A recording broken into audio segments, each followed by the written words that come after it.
I was talking to y'all about the toxicity earlier, and now I want to mention, I want to go back to when I had first gotten out after I stopped doing the personal training, because I mentioned that I had learned that all they really wanted was people's credit card number. At least that was my opinion. They just wanted people's credit card number, and they didn't care if they came and trained or not. So I didn't like that. So I left. Anyway, when I left there, I went over and joined Metro Community College over in South Omaha. At that time, in 2007, that's where their truck driver training course was at before they moved over north to State Street. Anyway, so I went there for a 2-month program, and I completed my Class A CDL, and I'll put pictures of certificates on here later on today. I didn't bring them to work with me, but anyway, so I started driving. I started driving for a lead dirt company, Prudent Technologies, when they were up here doing the lead dirt remediation. I started driving for them. For a short time, I drove for Hawkins. For a short time, I drove for a trucking company that only had 1 or 2 trucks. Very small company. Big Load. That was the name of the trucking company, Big Load. The truck was raggedy as all get out. You drive in the truck, when you ride in the truck, you can look down at the floor, you can see the road. The floor got all kind of holes in it. You can see the road, the heater didn't work, it didn't shift right, all that. I quit. Anyway, but that was another benefit, is my point. That was another benefit to providing myself a job security, was going to go get my Class A CDL. So I'm gonna just say this: if anyone who has gotten out of prison and they got a criminal background and they're worried about being able to get hired somewhere, try to go get your Class A CDL. If you don't have a lot of job skills, but at least you know how to drive and you're able to get driver's license, go and get your Class A CDL. It's not that hard to do. You got all people, all sorts of people, different cultures, different genders driving these trucks. So there's no excuse unless you make one up on your own. Go out and get your Class A CDL, because then that will give you a job that all you have to do is control that vehicle and go to your destination, and of course be a safe driver. And you'll make, usually on your starting year, you'll make over $50,000 a year. So that's a good source of income. That's another good source of income for people who don't do well with working with people. You can go be a truck driver and you'll be in that cab by yourself. Another thing, if you don't have a lot of job skills and you actually want to do some legal type of employment instead of trying to jump back in the game, another thing, forget college. College always leaves you with debt, but get into a trade school. Like me, I'm in the Heavy Equipment Operators Union, Local 571. So I'm a heavy equipment operator, but I'm in this apprenticeship program that will train me to operate all this heavy equipment. A lot of this heavy equipment I already been knowing how to operate from different jobs that I've had in the past. Anyway, but you could join the Operators Union, you could join the Carpenters Union, the Plumbers Union, the Laborers Union, the Electrical Union, Pipe Fitters Union, Sheet Metal Union. There's all sorts. Iron Worker Union.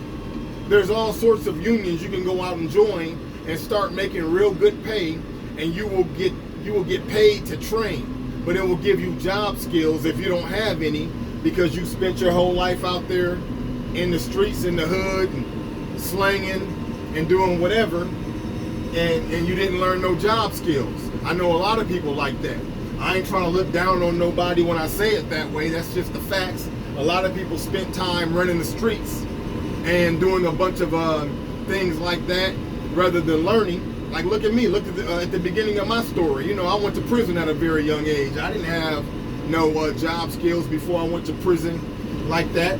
But one thing that I was doing while I was in prison, I did a lot of reading. I still do a lot of reading. I try to make sure to learn something every day. Every single day, I try to learn something.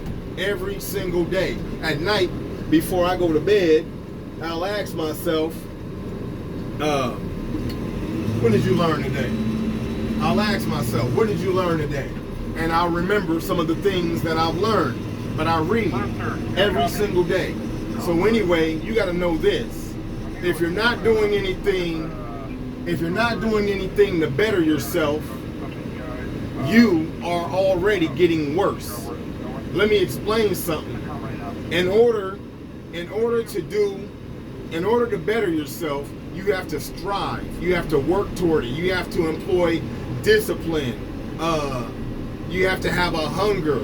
You have to actually put forth drive and effort to make yourself better. You got to pick up a book. You got to learn some sort of a skill. You have to do things like that to better yourself.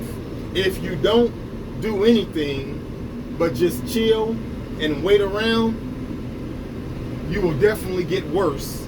Because to get worse, you don't have to do anything.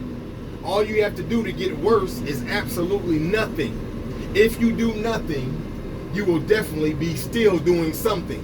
You will be getting worse.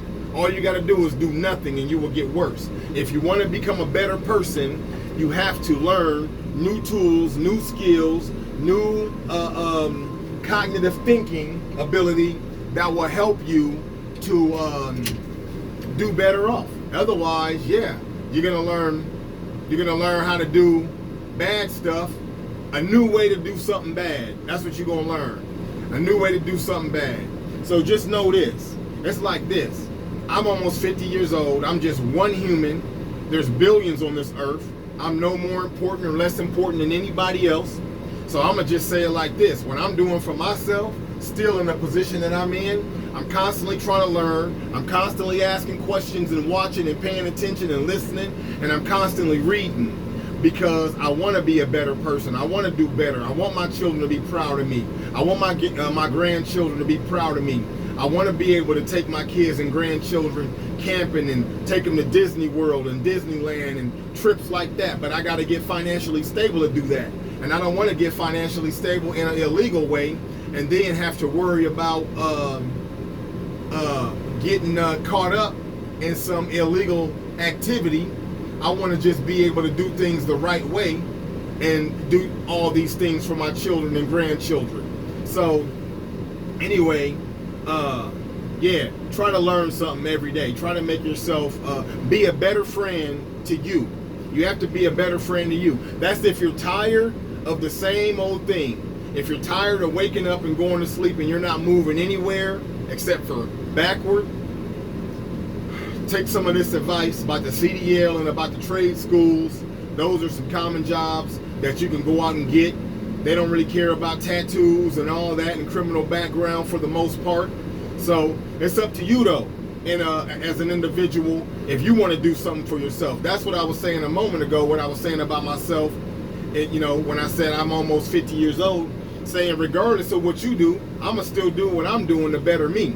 So you can take the advice or leave it, you know, whatever, but you know, learn the hard way. There's plenty of people in there learning the hard way. You don't got to listen to me. Go down and visit some of them. Write some letters to some of them. Get on JPay and talk to some of them. Ask them, are they happy with their decision that they made to get themselves in prison for however long they got to be in there. Ask them, are they happy, or do they wish they could have went and got a CDL or something else and got some sort of a job and put the dope down and put the pistols down and the gang activity, you know, all that crap, all that stuff that leads nothing or it leads to nothing but death. The prison yard, the graveyard, whatever. You know, anywhere but your home front yard. You'll go somewhere but your front yard or your backyard. You'll be in a prison yard or in a graveyard. So take it or leave it. But I'm going to be all right. I'm going to try my best to be all right, God willing. I'll be back on here.